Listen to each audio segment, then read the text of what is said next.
The champagne cork hit the ceiling with a hollow pop, and everyone in the restaurant applauded except me. I sat frozen in my chair, watching my fiancé Marcus drop to one knee in front of my assistant, holding the ring I'd helped him choose 3 months ago. Before we jump back in, tell us where you're tuning in from. And if this story touches you, make sure you're subscribed. Because tomorrow, I've saved something extra special for you. Vanessa, he said, his voice trembling with what seemed like genuine emotion. From the moment you walked into my life, everything changed. Will you marry me? The diamond caught the light. A flawless 3-carat cushion cut, platinum band. I'd sent him the exact specifications after we'd discussed our future together. After he'd promised me forever. Vanessa's hand flew to her mouth, tears streaming down her perfectly made-up face. She looked at Marcus, then at me, then back at Marcus. For a split second, I saw something flicker in her eyes. Not guilt, triumph. Yes, she whispered. Yes, 1,000 times yes. The restaurant erupted in cheers. Someone started filming. Marcus slipped the ring onto her finger and pulled her into a kiss that lasted far too long for a public setting. I felt my stomach turn, not from heartbreak, but from the sheer audacity of what I was witnessing. When they finally broke apart, Marcus turned to me with a smile that didn't quite reach his eyes.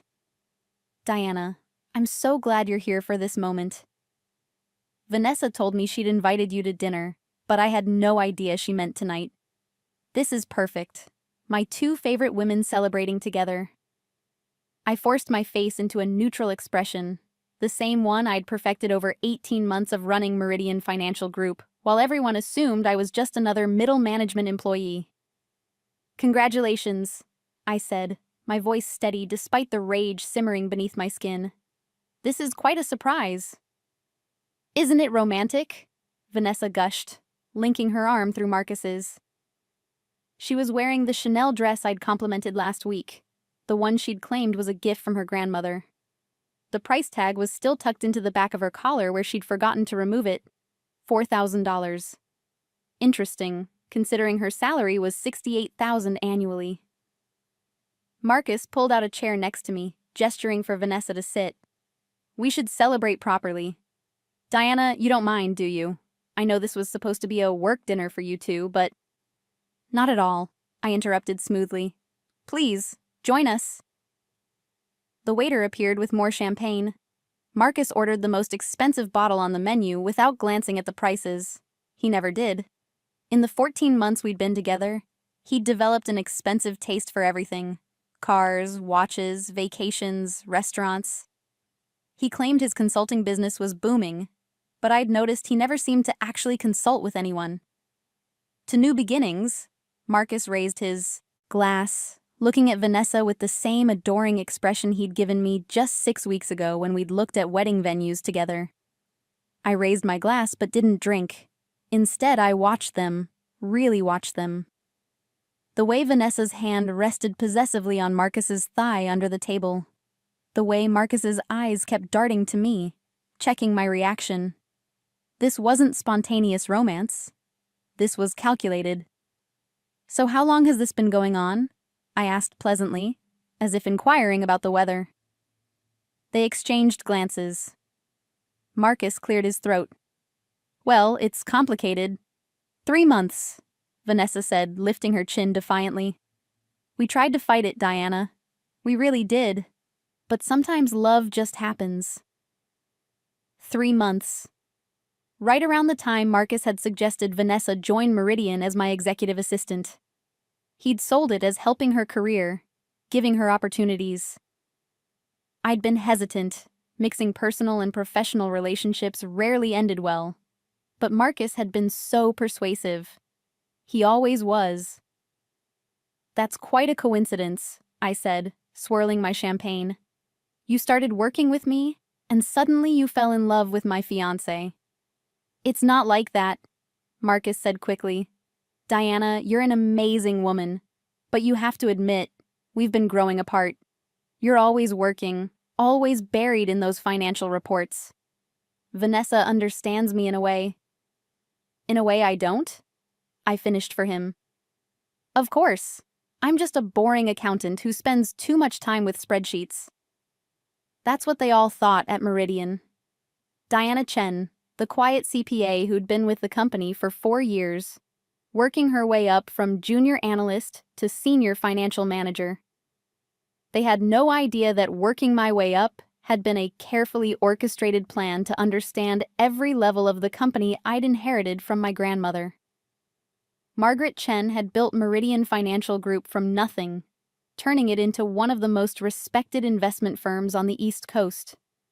When she died 2 years ago, she'd left everything to me, her only granddaughter, the one she'd been training since I was 16. But she'd also left me with a warning. Trust is earned in drops and lost in buckets. Know who you're dealing with before you show them your hand. So I'd hidden my hand. I'd worked under my mother's maiden name, Harrison, and kept my role as owner and CEO completely confidential. Only 3 people knew the truth: my lawyer, my accountant, and Margaret's former second-in-command, Robert Kim, who now served as the public-facing CEO while I pulled the strings from behind the scenes. It had been lonely, testing everyone around me, never knowing who genuinely cared about Diana Chen and who might be angling for a piece of the Meridian fortune. Then I'd met Marcus at a charity gala, and for the first time in years, I'd felt like someone saw me. Not my last name, not my bank account, just me. What a fool I'd been. I should go, I said, setting down my glass and reaching for my purse. Diana, wait. Marcus grabbed my wrist. I know this is a shock, but I hope we can still be friends. You're important to me, to both of us. I looked down at his hand on my wrist, then up at his face. He actually looked sincere. That was almost impressive. Of course, Marcus. I want you to be happy. Vanessa beamed. Oh, Diana, I knew you'd understand. You're always so rational about everything. That's why we make such a great team at work. Speaking of work, I said, gently extracting my wrist from Marcus's grip. I'll need you in early tomorrow, Vanessa. We have that audit review with the executive committee. Her smile faltered. Tomorrow? But Marcus and I were planning to... 8 a.m. sharp, I said firmly. It's important. Can't someone else handle it? Marcus interjected. This is a special night. Surely your boss would understand if Vanessa took a personal day. I smiled at him, the kind of smile that didn't reach my eyes. I am her boss, Marcus.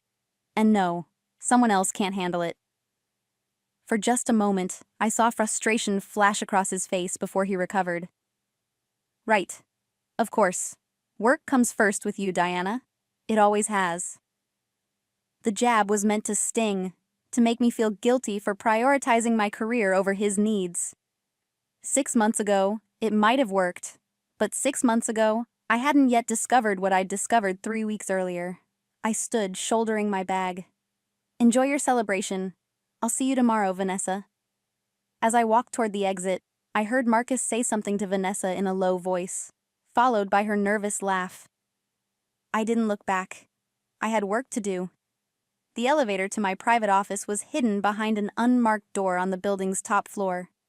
Most employees thought it led to a maintenance room. The ones who'd tried the door found it locked, lost interest, and never thought about it again. I scanned my fingerprint, then my retina, and the door clicked open.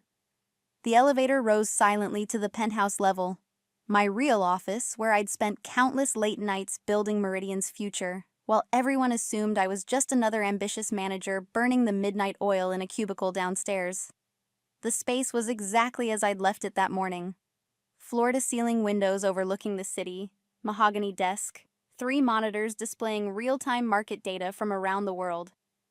On the credenza sat a photo of Grandmother Margaret at the company's 25th anniversary, her sharp eyes seeming to look right through the camera into the future. I hope I'm making you proud, I murmured, setting my bag down and powering up my main computer.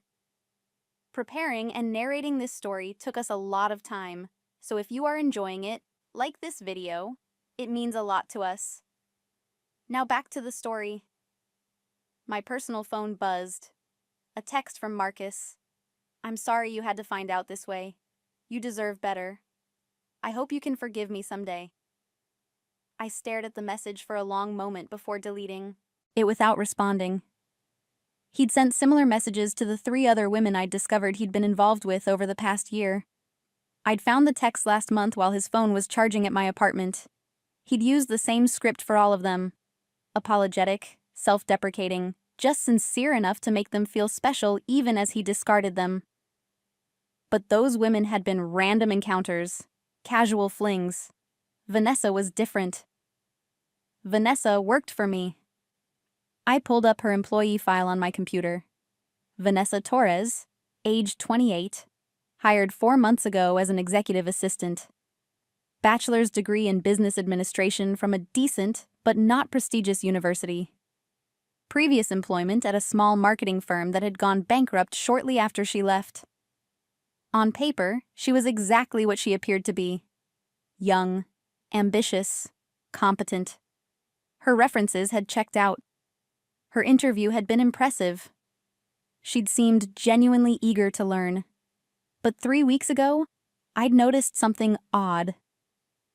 A series of small transfers from one of our client investment accounts.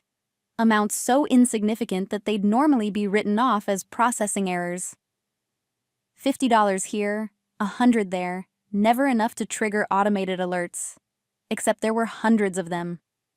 I'd flag them and run a quiet investigation, tracing the pattern back over 3 months. The money was being siphoned into a network of shell accounts, then consolidated and transferred to an offshore account in the Cayman Islands.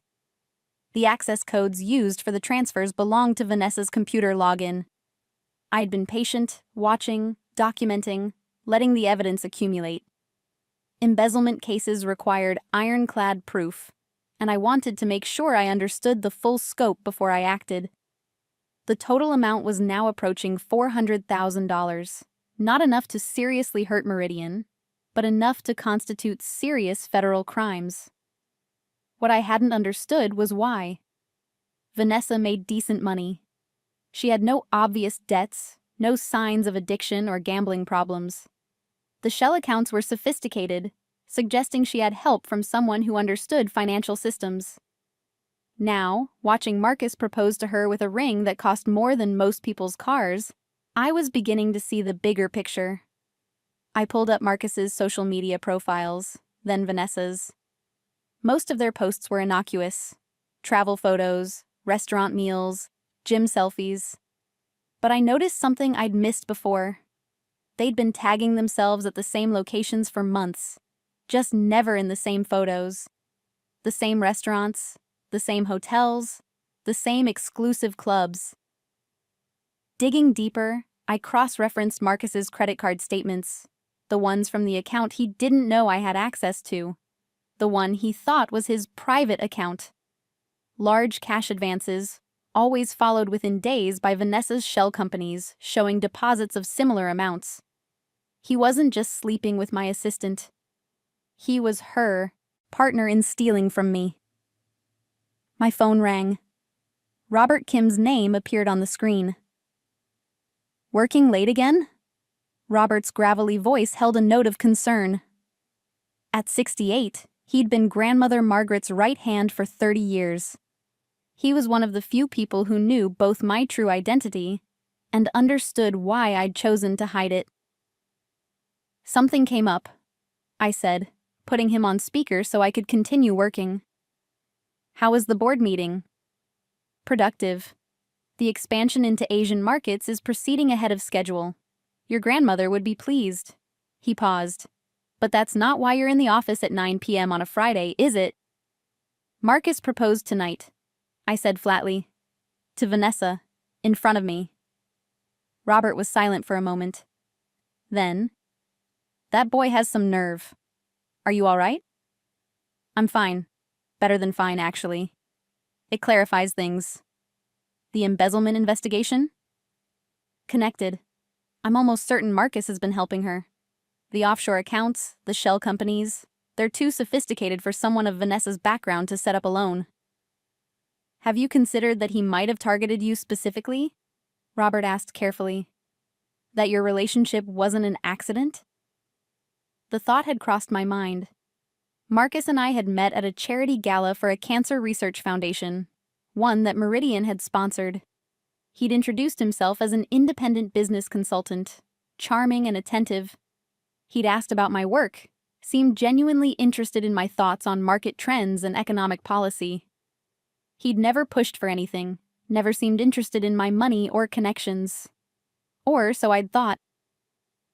I've been going through old records, I said, pulling up another file. Marcus attended 3 of our sponsored events before we officially met. He was always alone, always networking with our mid-level employees. Never anyone senior enough to know who I really was. He was hunting, Robert said grimly, looking for a way in. And he found one. The perfect target.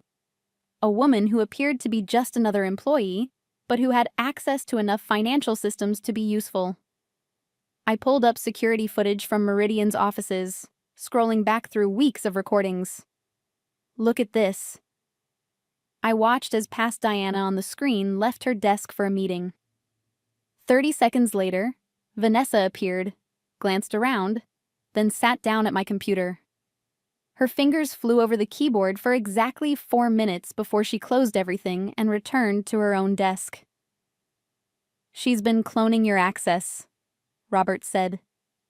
Using your credentials to cover her tracks. Not just that, watch what she does next. On the screen, Vanessa pulled out her phone and took several photos of documents on my desk. Confidential investment strategies for our high-net-worth clients. She's building an insurance policy, I realized. If the embezzlement gets discovered, she's planning to claim I was the one stealing and she was just following my orders. Those photos, combined with my access codes being used for the transfers, could create reasonable doubt, Robert finished. Particularly if she had a witness who could testify to your character. Someone close to you who might seem credible. Marcus, I said. She'd have Marcus testify that I'd been acting strangely, spending money I shouldn't have, behaving erratically. She sets me up as the fall guy, walks away clean, and they live happily ever after on my money. What do you want to do? Robert asked. I looked out at the city lights, thinking about grandmother Margaret. She'd built this company through intelligence, integrity, and an absolute refusal to let anyone take advantage of her kindness. She'd taught me that strength wasn't about aggression. It was about patience, preparation, and choosing your moment to strike. I want to give them exactly what they want, I said slowly. Let them think they've won. That's dangerous, Diana. If you wait too long, if they realize you're onto them, they won't. They think I'm just a heartbroken middle manager who's too devastated by Marcus's betrayal to think clearly. Tomorrow, Vanessa will come to that audit meeting expecting to see me fall apart. Instead, I'm going to promote her. Promote her? Robert's voice sharpened. Diana, trust me. I'm going to give her exactly enough rope to hang herself. I pulled up Meridian's organizational chart and began making notes. There's a new position opening up in our private wealth management division. It's a step up from executive assistant. More responsibility, more access, more opportunity. More opportunity to steal, Robert said.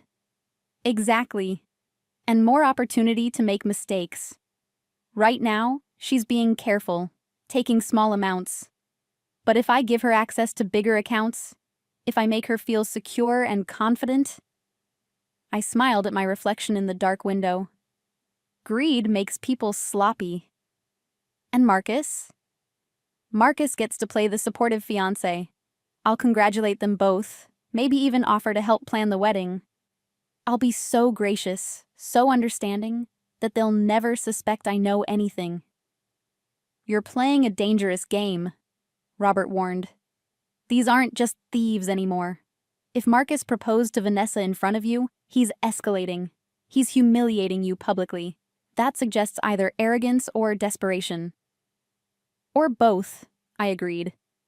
Which is why I need to control the narrative. Tomorrow's meeting isn't just about Vanessa. I'm going to start documenting everything. Every interaction, every transfer, every lie.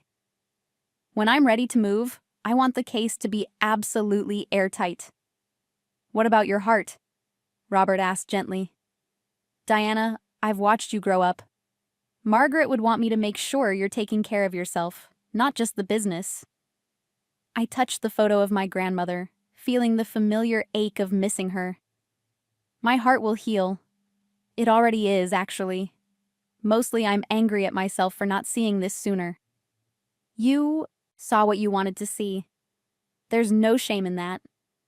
Grandmother Margaret would never have been so naive. Your grandmother was brilliant, but she was also alone for most of her life because she trusted no one. Robert's voice softened. She didn't want that for you. She wanted you to have what she never did. Love, partnership, someone to share the burden of leadership. That's why she encouraged you to hide your identity, to find someone who'd love Diana Chen, not the Meridian heiress. Well, that experiment failed spectacularly, I said with a bitter laugh. One failed experiment doesn't invalidate the whole hypothesis. There are good people in the world, Diana. You've just been unlucky enough to find two bad ones. We talked for a few more minutes about the logistics of Monday's board meeting, then said goodnight. After hanging up, I sat in the darkness of my office, watching the city's lights shimmer below. My phone buzzed again. Another text from Marcus. Are you okay? I'm worried about you. Call me when you get home. I almost laughed. The sheer audacity of his concern. The performance of care from someone who'd been systematically deceiving me for over a year. Did he lie awake at night rehearsing his lines? Or did the lies come so naturally now that he believed them himself? Instead of responding, I opened a new document on my computer and began creating what I privately called the file. A comprehensive record of everything I knew, everything I suspected, and everything I planned to prove. At the top, I wrote, Day 1. Marcus proposes to Vanessa using the ring I helped select. They believe I'm devastated. In reality, I'm just getting started. Saturday morning, I woke early and went for a run along the waterfront. The physical exertion helped clear my head, let me think through the days ahead without the anger clouding my judgment. Marcus had texted again overnight. I know you're hurt, but please don't shut me out. We need to talk. I responded this time. I need some space to process everything. Let's talk next week. His reply came instantly. Of course, take all the time you need. Just know that I care about you, Diana. That hasn't changed. I put the phone away and focused on my run.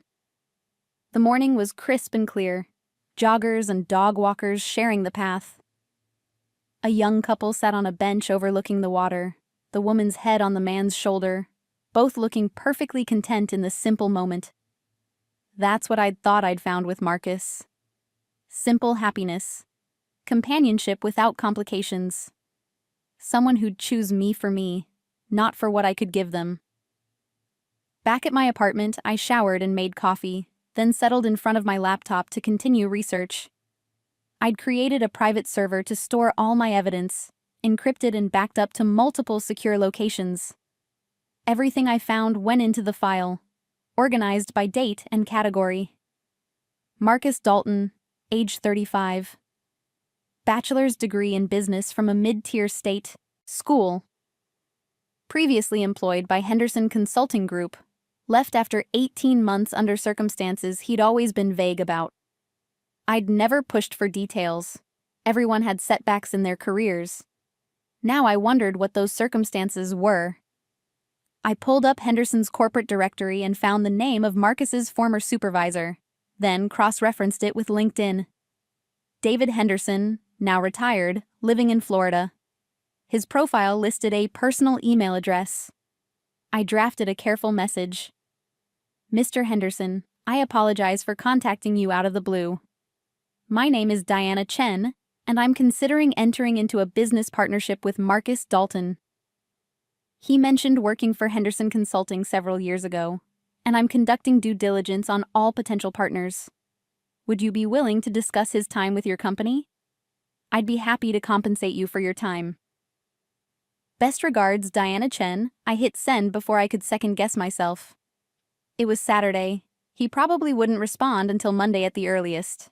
But I'd learned that patience was essential to good intelligence gathering. My phone rang. Vanessa's name appeared on the screen. I let it ring 3 times before answering, pitching my voice to sound slightly raw, as if I'd been crying. Hello? Diana? Oh my God, I'm so sorry to bother you. I wanted to check if you were okay. I'm fine, I said, adding a small sniff for effect. It was just a surprise, that's all. I know, and I feel terrible about how it happened. Marcus wanted to wait, to tell you privately first, but the ring had just come in and he was so excited and… She was babbling, nervous. Good. Vanessa, it's okay. Really. These things happen. I paused as if gathering courage. Actually, I'm glad you called. I've been thinking about what you said last night, about love just happening sometimes. You're right. And I want you both to be happy. Oh, Diana. Her voice flooded with relief. You don't know how much that means to me. To us. I was so worried that this would ruin our working relationship. Of course not. You're excellent at your job. I wouldn't want to lose you over personal matters. I took a breath, delivering the next line carefully. In fact, I was planning to discuss something with you at Monday's meeting. There's a position opening up in private wealth management, assistant director level. I think you'd be perfect for it. Silence on the other end. Then, are you serious? Completely. You've proven yourself capable, and frankly, it might be easier for both of us if you weren't my direct assistant anymore. Less awkward. Diana, I don't know what to say. That's incredibly generous of you. Just promise me you'll consider it seriously. The role comes with significant responsibility, but also significant opportunities. I let a trace of vulnerability enter my voice. And maybe, if you're interested, we could have coffee sometime? Not as boss and employee, but as… I don't know. I'd like to think we could still be friends. I'd like that, Vanessa said, and I could hear the smile in her voice. I really would. And yes, absolutely, I'm interested in the position. More than interested. Good. We'll discuss the details Monday. 8 a.m. sharp? I'll be there. And Diana, thank you for being so understanding. A lot of people wouldn't be. After we hung up, I sat back and reviewed the call in my mind. Her surprise had been genuine, her relief palpable. She'd expected me to rage, to fire her, to make things difficult. Instead, I'd given her exactly what she wanted: validation, advancement, and the illusion that she'd gotten away with it. Now she'd get comfortable. Now she'd get greedy. My email dinged. A response from David Henderson, surprisingly quick. Ms. Chen, I'd be happy to discuss Marcus Dalton with you, though I should warn you up front that my assessment may not be what you want to hear. I'm available for a phone call anytime this weekend. Here's my number. Regards, David Henderson. I called immediately. Ms. Chen?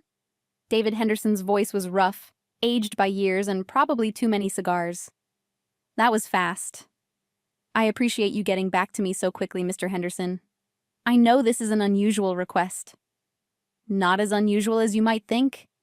You're the 4th person to ask me about Marcus Dalton in the past 5 years. My grip tightened on the phone. Really? Really. And I'll tell you what I told the others. Marcus Dalton is charming, intelligent, and an absolutely shameless liar. Henderson sighed. I should have fired him within the first 6 months. Instead, I gave him chance after chance because he was good at bringing in clients. Turns out he was good at it because he was sleeping with half of them. That's not exactly a firing offense, I said carefully. No, but embezzling from their accounts is. Henderson's voice hardened. We caught him red-handed, moving money from a client's investment account into his personal accounts through a series of shell companies. Small amounts at first, then larger ones. He claimed he was just borrowing it, that he'd planned to pay it back, but we both know that's nonsense. My heart was pounding, but I kept my voice level. What happened? The client was my late wife's sister, family. She didn't want the publicity of a trial, and honestly, neither did I. So we made a deal. Marcus paid back what he'd stolen, signed an NDA, and disappeared. I thought that was the end of it. But it wasn't. About a year later, I got a call from a woman in Chicago. She'd gotten engaged to Marcus, then found out he'd been systematically stealing from her business. By the time she realized what was happening, he'd taken over $300,000 and disappeared. Did she press charges? She tried. But Marcus had been careful. He'd used her own access codes, made it look like she was the one stealing. It turned into a he said she said situation. And without hard evidence, the prosecutor declined to pursue it.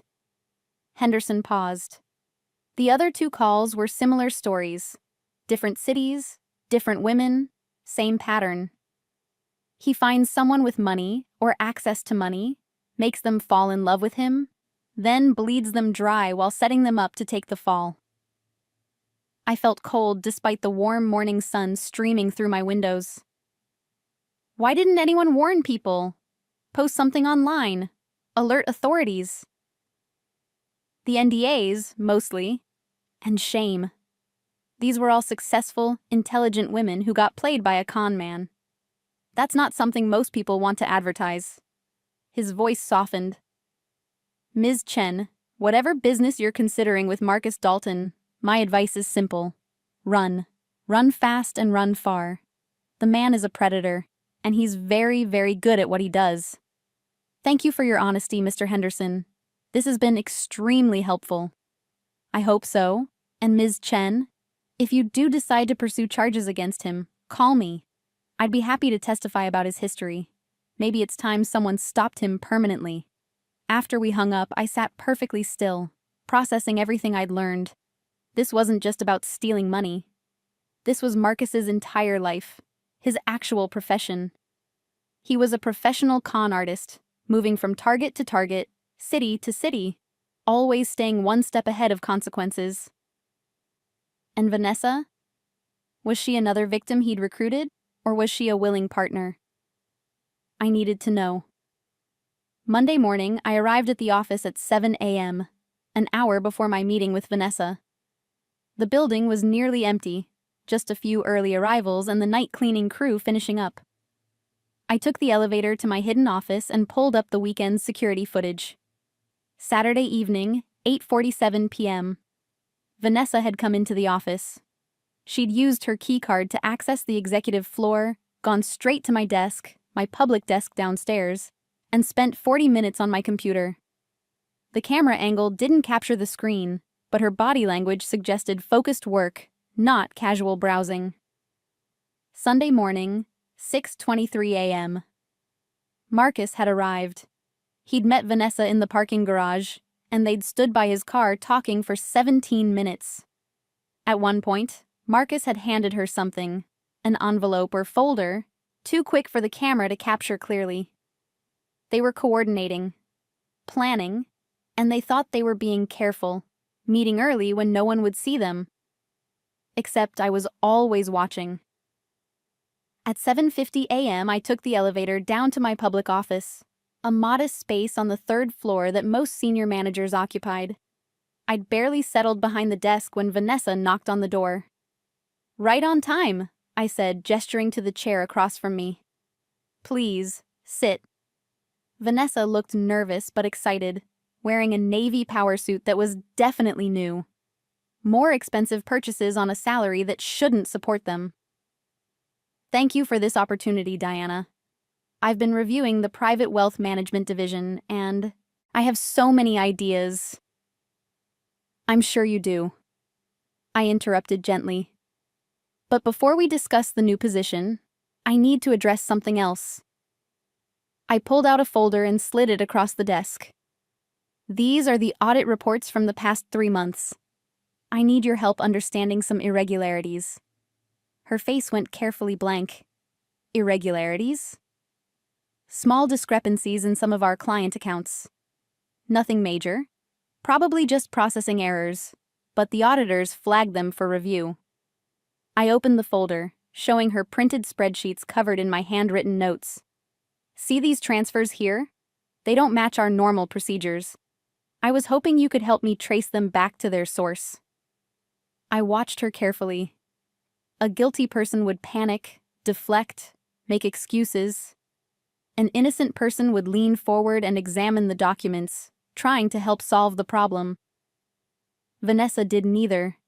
Instead, she sat back slightly, her eyes scanning the papers without really looking at them. I'm not sure how much help I'd be. These are outside my normal responsibilities. But you have access to the same systems I do, I pressed gently. And you're bright. I thought you might see something I'm missing. Maybe I could look at them later? She glanced at her watch. I actually have a lunch meeting with Marcus, and I wanted to leave early to... Of course, I said smoothly, closing the folder. We can address it another time. Let's talk about the new position instead. Her relief was visible. Yes, please. I'm so excited about the possibilities.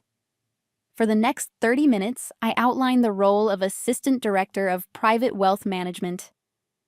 It was a real position, one I'd actually created specifically for this purpose. The person in this role would have access to high-net-worth client accounts, would coordinate with our investment managers, would be trusted with confidential information. It was also a position that came with extensive oversight, automatic audit trails, and scrutiny from both internal and external compliance officers. The salary is $95,000, plus performance bonuses, I said, watching Vanessa's eyes light up. You'd have your own office, a small team under you, and direct interaction with our most important clients. That sounds incredible, she breathed. When would I start? 2 weeks. That gives you time to transition your current responsibilities and get up to speed on the new accounts. I pulled out another folder, this one containing the official offer letter. I'll need you to sign some additional confidentiality agreements, standard procedure for this level of access. She barely glanced at the documents before signing. Another mistake. A smart person would have read carefully, maybe even had a lawyer review them. But Vanessa was too excited, too confident that she'd gotten away with it. The confidentiality agreements she'd just signed included language about fiduciary responsibility, criminal, penalties for fraud, an explicit acknowledgement that any misuse of client funds would be prosecuted to the fullest extent of the law. Congratulations, I said, standing to shake her hand. I think this is going to be a great opportunity for both of us. Thank you, Diana. Seriously, thank you. I know this must be hard for you, with everything that's happened with Marcus, but I really appreciate your professionalism. Marcus and I are adults, I said with a sad smile.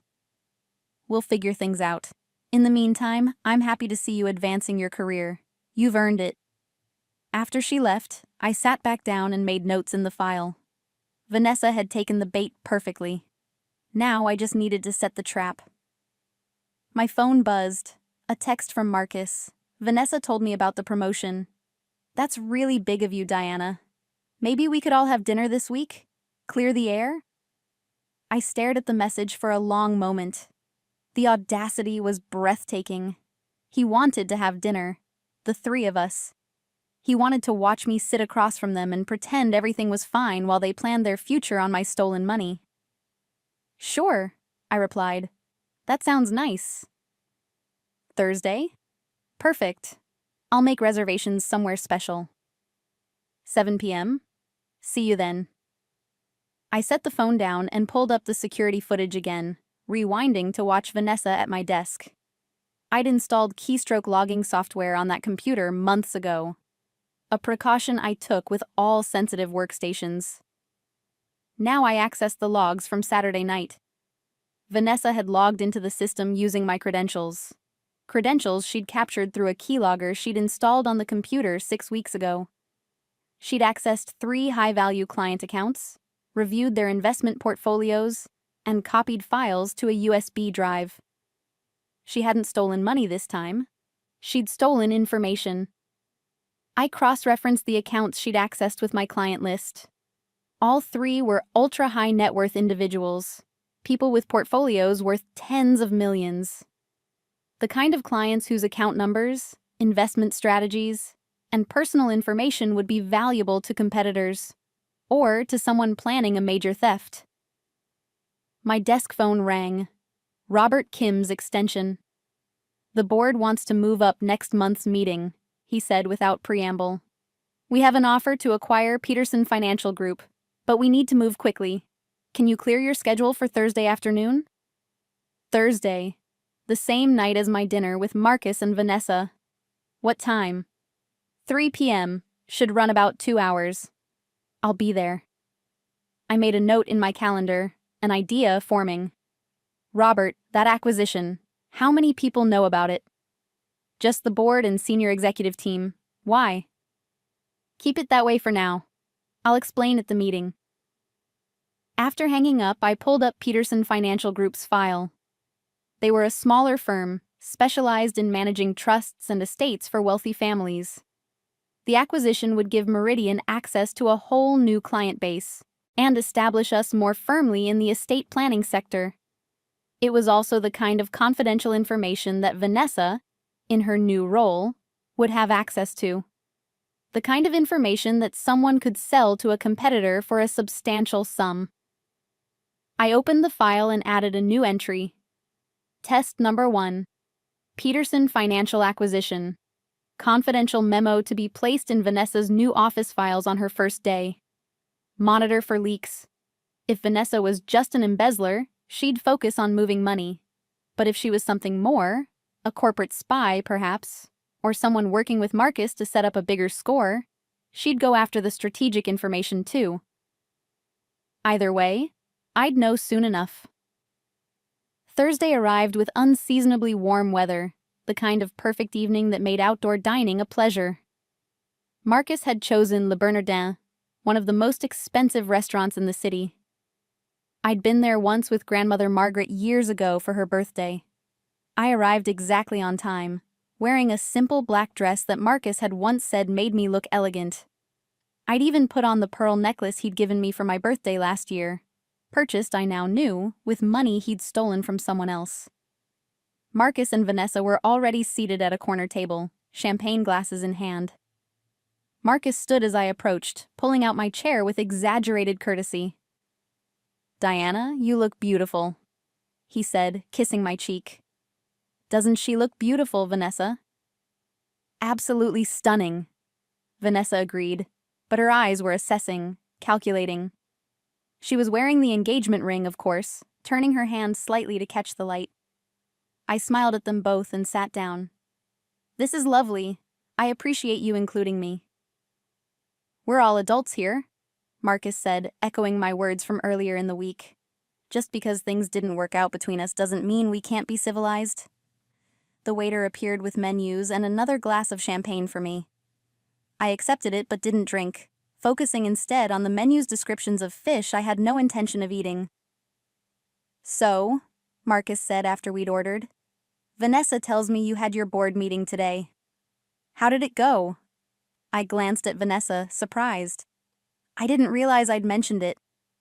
"Oh, I saw it on your calendar," she said quickly, "when I was organizing your schedule for next week." She was lying. My public calendar never showed board meetings, but she'd have seen it if she'd been accessing my private schedule, which meant she'd escalated her surveillance. "It went well," I said carefully. "Just routine business, quarterly reviews, that sort of thing." "Nothing exciting?" Marcus pressed. No big deals or acquisitions. There it was. He was fishing for information, probably at Vanessa's prompting. They'd identified the Peterson acquisition somehow and wanted to know if it was moving forward. "Oh, you know how these things are," I said with a dismissive wave. "Lots of discussion, not much action. The board is very conservative about expansion." I saw Marcus and Vanessa exchange glances. Disappointment? Frustration? They'd expected me to mention the acquisition, to give them something they could use. "Well, that's probably wise," Marcus said, recovering smoothly. "No point taking unnecessary risks in this market." The appetizers arrived, giving us a temporary reprieve from conversation. I watched them interact. The casual touches, the private smiles, the way they seemed to communicate without words. They were comfortable together, practiced. This wasn't a new relationship. They'd been together far longer than 3 months. "Diana," Vanessa said suddenly, "I want to apologize again for how everything happened. I never meant to hurt you." "I know," I said, meaning it. She probably hadn't meant to hurt me personally. I was just a means to an end, a stepping stone to whatever she and Marcus were really after. "It's just that sometimes you meet someone and everything changes," she continued, reaching for Marcus's hand. "You must have felt that way when you met Marcus." Actually, I'd felt cautious and hopeful, not swept away. But I nodded anyway. He certainly made an impression. "Speaking of impressions," Marcus said, "I've been thinking about my consulting business.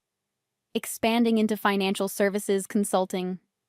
Maybe Meridian would be interested in contracting some work." I almost laughed. He was actually trying to position himself as a vendor, to get official access to the company. The audacity was impressive. "That's an interesting idea," I said neutrally. "You'd have to go through the official procurement process, of course. We're pretty strict about vendor relationships." Of course. I wouldn't want any special treatment just because I know you." He smiled, all charm. "I just think there could be synergies, you know?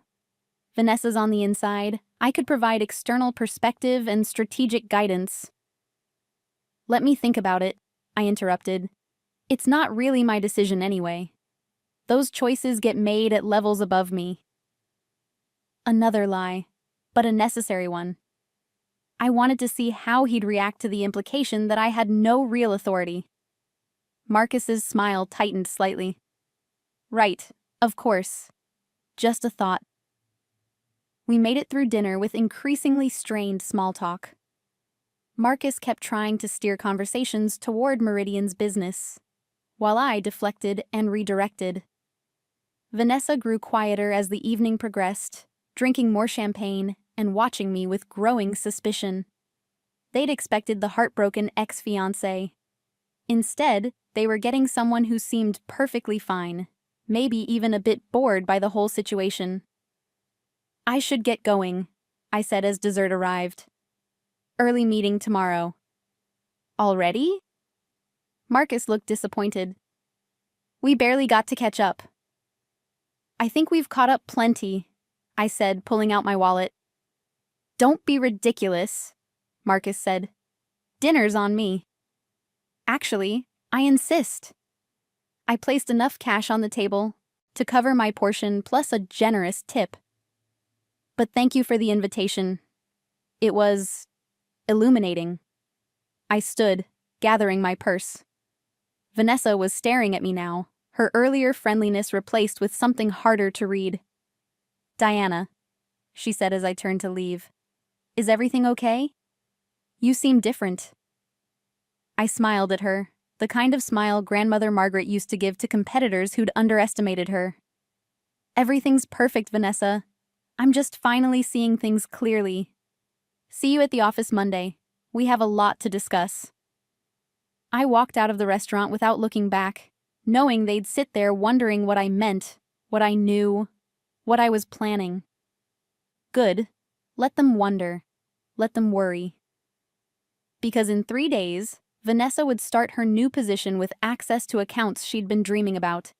And from that moment forward, every single action she took would be monitored, recorded, and documented. The trap was set. Now I just had to wait for them to walk into it. Vanessa's first day in her new position began at exactly 8 a.m. I watched from my hidden office as she arrived on the executive floor, admiring her new nameplate, running her fingers across the mahogany desk that was now hers. She looked like she'd won the lottery. In a way, she thought she had. "Good morning, Vanessa," I said, appearing in her doorway with a coffee and a warm smile. "Welcome to Private Wealth Management." She jumped slightly, then laughed. "Diana, you scared me. Thank you, this is all so surreal." "You'll do great." I set a thick folder on her desk. "These are your first client files. The Harrison Family Trust, the Westbrook Portfolio, and the Chen Estate Holdings." Her eyes widened at the last name. "Chen? Any relation to you?" "Distant," I said smoothly. My grandmother's estate, now mine, funneled through enough legal entities to obscure the connection. "They're very private, very particular, but the account is worth $42 million, so we keep them happy." I watched her pupils dilate slightly at the number. $42 million, now within her reach. "I'll take excellent care of them," she promised.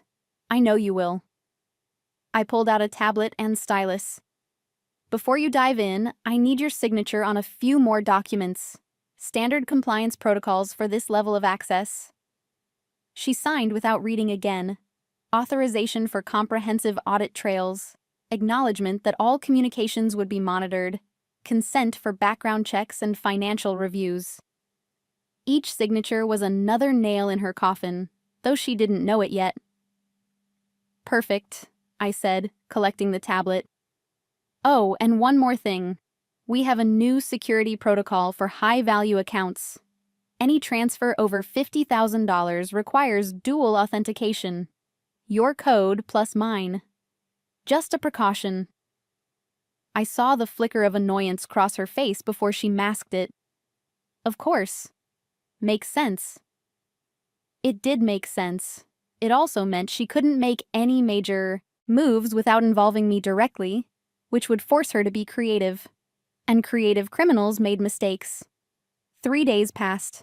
I monitored every keystroke, every login, every file she accessed. Vanessa was being cautious, familiarizing herself with the systems, building trust with the clients. She was good at her job, I had to admit. Charming on calls, detail-oriented in her reports, professional in every interaction. She was also methodically photographing sensitive documents when she thought no one was watching. On Thursday morning, Robert called my private line. "We have a problem." "What kind of problem?" "Someone leaked the Peterson acquisition to our competitor. Morrison Financial made a counteroffer this morning, 20% higher than ours. They knew exact numbers, timing, everything." I felt cold satisfaction settle in my chest. "When did you distribute the acquisition memo?" "Monday morning. Only went to senior management and..." He stopped. "Vanessa." "Vanessa," I confirmed. I placed a modified version in her files with slightly different numbers. If Morrison's offer matches those numbers exactly, we'll know the source. And if it does? Then we have her for corporate espionage in addition to embezzlement. Federal charges, Robert. Real prison time. He was quiet for a moment. "You've been planning this?" "Every step." "How much does Morrison's offer differ from the real numbers?" "Checking now." I heard keys clicking. "Their offer is based on a valuation that's $3 million higher than the actual assessment. That's..." "The exact number in Vanessa's modified memo," I finished. "She sold them false information, which means their offer is invalid and they'll look like fools when the real numbers come out." Robert chuckled darkly. "Your grandmother would be proud. What's your next move?" "Let Vanessa think she got away with it. In the meantime, I need you to set up a meeting with our attorneys and the FBI. It's time to bring in the professionals. The FBI? Wire fraud, identity theft, corporate espionage. This crossed state lines months ago when she set up those offshore accounts. The federal prosecutors will want this case, especially with Marcus's history. Speaking of Marcus, we've been monitoring his activities as you requested. He's been quite busy. Tell me. He's made contact with 3 of our major clients, claiming to represent a new investment firm. He's using information that could only have come from our internal systems to pitch them on switching their portfolios to his management. I closed my eyes, feeling the full scope of their plan crystallize. They weren't just stealing money. They were trying to steal my clients, my reputation, my entire business. Marcus would position himself as the brilliant consultant who could offer better returns. Vanessa would facilitate the transitions using her access, and I would be left looking incompetent, or, worse, complicit. Document everything, I said. Every call, every email, every meeting. I want a timeline of their entire operation. Already done. Diana, are you sure you want to wait? We have enough evidence right now to... Not yet. I want them to commit fully. I want them to make the big move, the one they can't talk their way out of. I pulled up my calendar. Tomorrow is Friday. Vanessa has access to the Chen estate account. That's the prize they've been working toward. That's your inheritance. Exactly.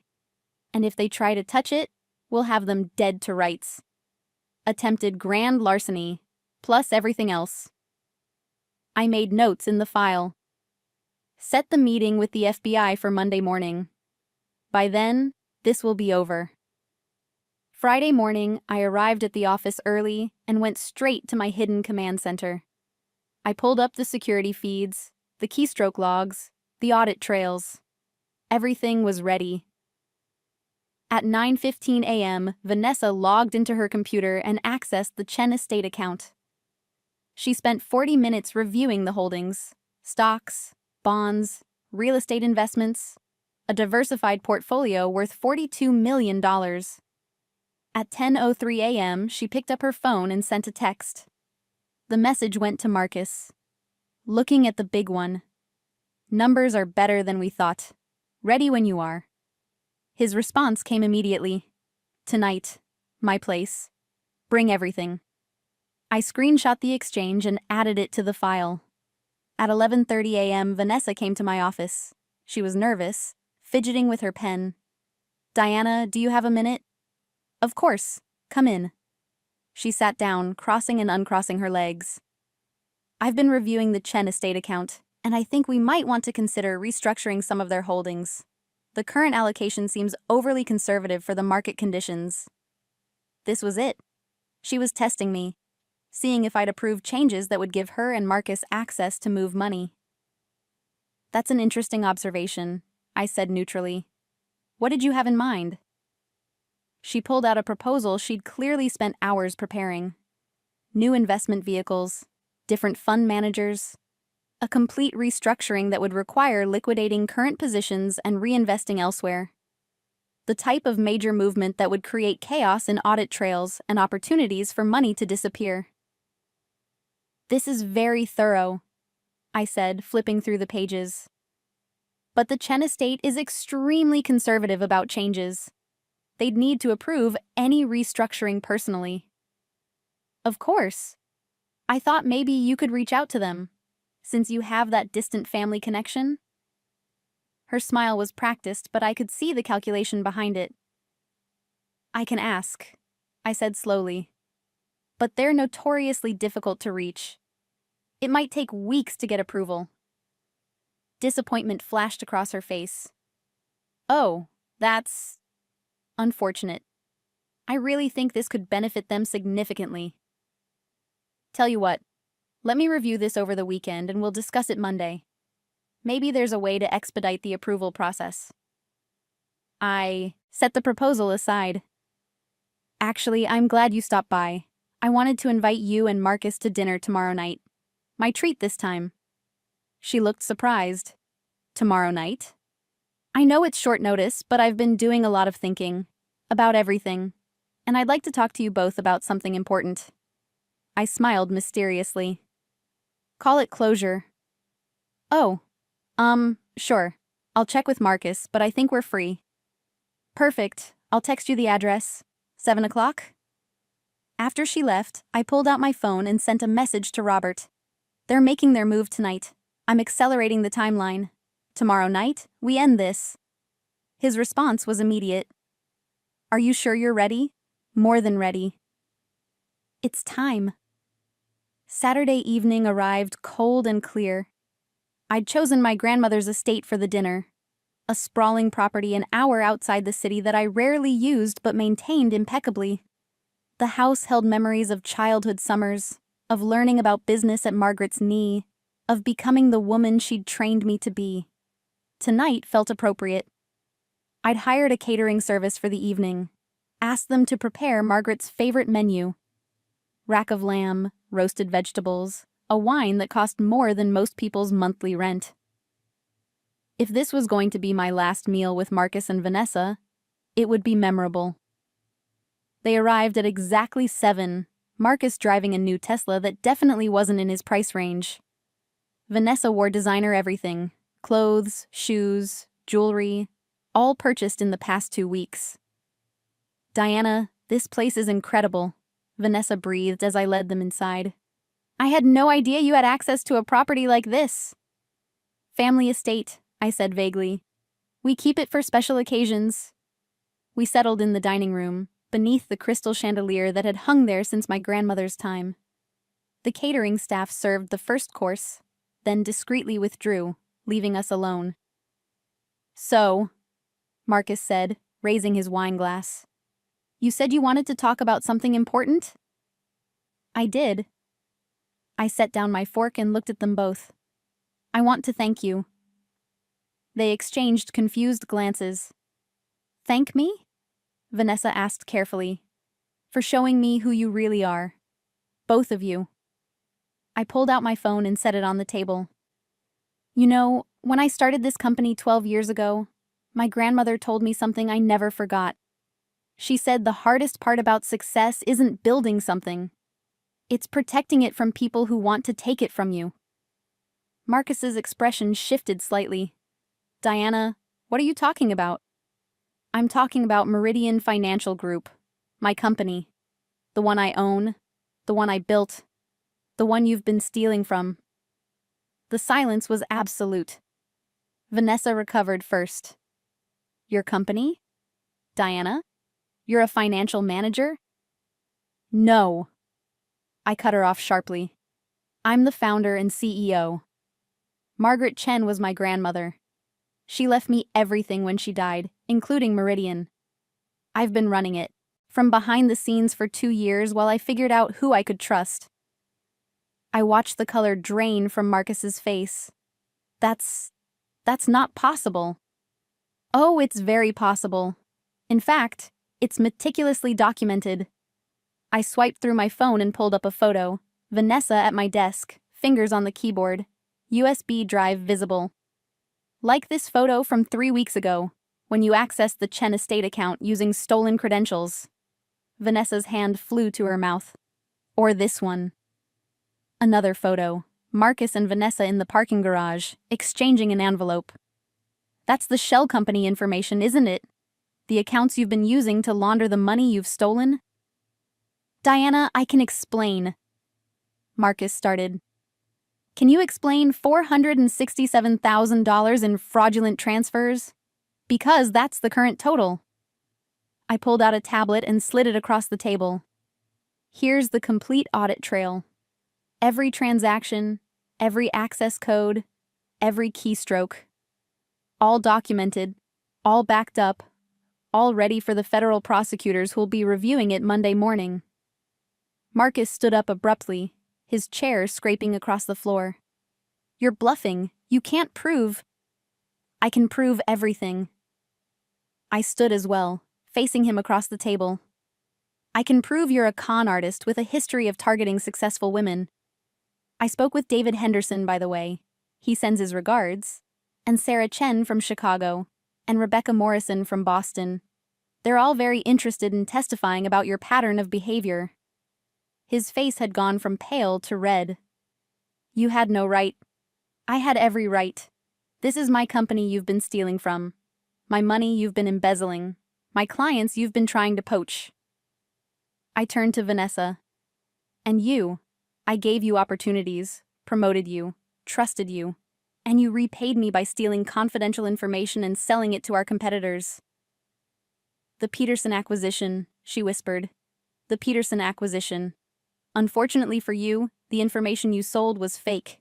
Morrison Financial made an offer based on inflated numbers that don't exist. They're threatening to sue us for fraud, except we have proof that you leaked the information. So now they're suing you instead." Vanessa was crying now, mascara running down her cheeks. "Diana, please. I'm sorry. We'll pay it back. All of it. Just don't what? Press charges? Report you to the authorities?" I walked to the window, looking out at the grounds my grandmother had loved. "You know what the worst part is? I actually liked you, Vanessa. I thought you had potential. I was going to mentor you, help you build a real career." "You still can," she said desperately. "I made a mistake. We made a mistake. But we can fix this." I turned back to face them. "No, you can't. Because this wasn't a mistake. It was a calculated plan to destroy me and steal everything I've built. And I'm not going to let that happen." Marcus moved toward the yaw. "Door. We're leaving." "No, you're not." I pressed a button on my phone. The dining room doors opened and two people entered, Robert Kim and a woman in a dark suit. "Marcus Dalton and Vanessa Torres," the woman said, holding up a badge. "I'm Special Agent Jennifer Walsh, FBI. You're both under arrest for wire fraud, identity theft, corporate espionage, and embezzlement. You have the right to remain silent." I watched as the agents handcuffed them both. Vanessa was sobbing uncontrollably. Marcus was staring at me with pure hatred. "How long?" he spat. "How long have you known?" "About the embezzlement? 3 weeks. About you?" I smiled coldly. "I've been investigating you since our second date. I learned a long time ago that people who seem too good to be true usually are." "Then why?" Vanessa cried. "Why string us along? Why not just turn us in immediately?" "Because I wanted you to commit fully. I wanted evidence that would guarantee conviction, not just suspicion. And I wanted you to feel exactly what I felt. Betrayed, humiliated, fooled." I walked closer to her. "You made me watch him propose to you with my ring. Now you get to watch your entire life fall apart." Agent Walsh began leading them toward the door. Marcus tried one last time. "Diana, please. Think about what you're doing. We can work something out. I'll testify against Vanessa. Tell you everything." "There's nothing to work out," I said flatly. "The federal prosecutor has everything they need. You're both looking at 10 to 15 years minimum, and that's before the civil suits from Morrison Financial and the other victims of your scams." "Diana!" Vanessa screamed as they reached the door. "Please, I'll do anything. I'm sorry." I watched them go, their voices fading as they were led to the waiting vehicles outside. When the doors closed behind them, I felt something release in my chest.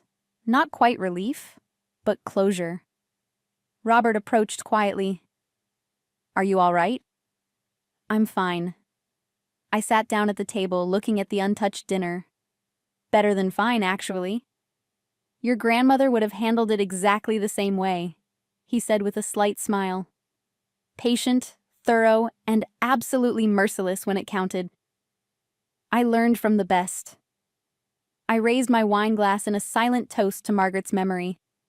The following weeks were a whirlwind of legal proceedings, media attention, and internal restructuring at Meridian.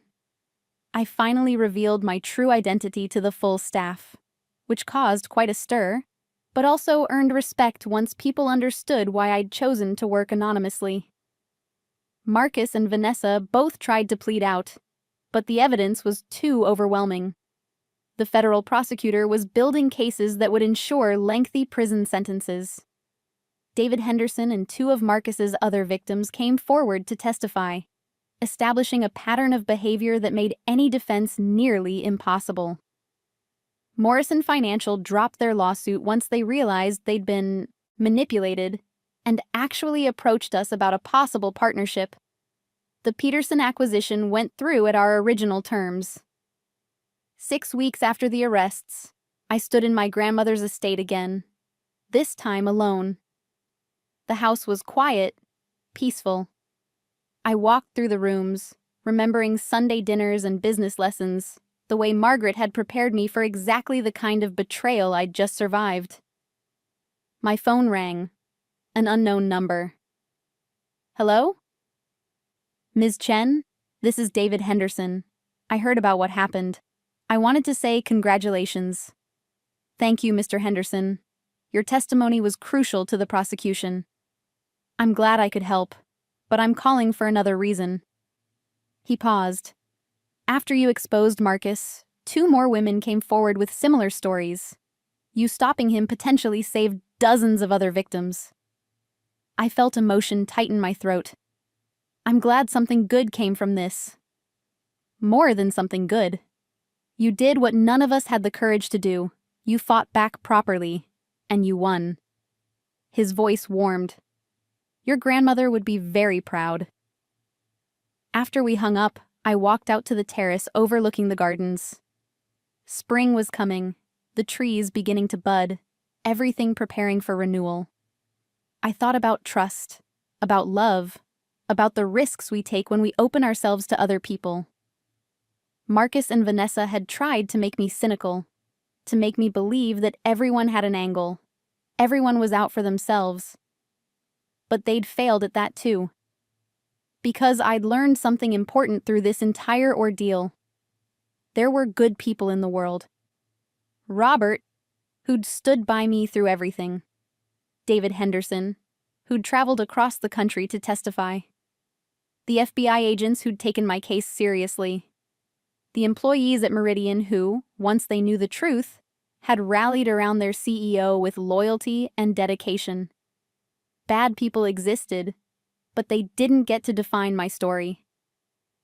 My phone buzzed with a text from Robert. Board meeting next week. They want to discuss your leadership. I think you're about to get some very public recognition.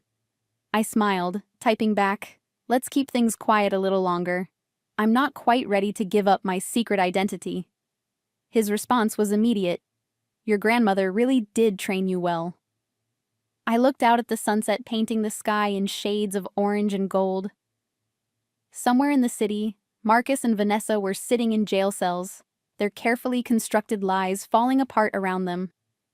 They'd tried to take everything from me, my company, my money, my dignity. Instead, they'd given me something unexpected, certainty. Certainty that I was strong enough to stand alone when necessary. Certainty that I could trust my instincts. Certainty that the empire my grandmother had built was in good hands. I raised my wine glass to the sunset, to the future, to the woman I'd become through fire. Thanks for the lessons, grandmother, I whispered. Both the ones you taught me and the ones they taught me. The sun dipped below the horizon, and I walked back inside, ready for whatever came next. Epilogue. 3 months later. The courtroom was packed for the sentencing hearing. I sat in the front row, flanked by Robert and our legal team, watching as Marcus and Vanessa were led in wearing orange jumpsuits. They looked different now, smaller somehow, diminished by the weight of their crimes and the reality of their consequences. Vanessa's designer wardrobe was gone, replaced by prison uniforms. Marcus's charm had evaporated, leaving only a bitter, angry man who refused to make eye contact with anyone. The judge reviewed the case with thorough precision. Wire fraud, identity theft, embezzlement, corporate espionage. The charges rolled out like a litany of bad decisions and conscious cruelty. Mr. Dalton, the judge said, his voice heavy with disapproval. You have a documented history of targeting vulnerable women, exploiting their trust, and stealing from them systematically. This court finds your behavior not only criminal, but predatory. I hereby sentence you to 14 years in federal prison, followed by 5 years of supervised release. Additionally, you are ordered to pay full restitution to all victims, including Ms. Chen and the 3 other women who have come forward. Marcus's shoulders slumped. 14 years. He'd be 50 when he got out, his prime years gone, his reputation destroyed. The judge turned to Vanessa. Ms. Torres, while you do not have Mr. Dalton's extensive criminal history, your actions were calculated and deliberate.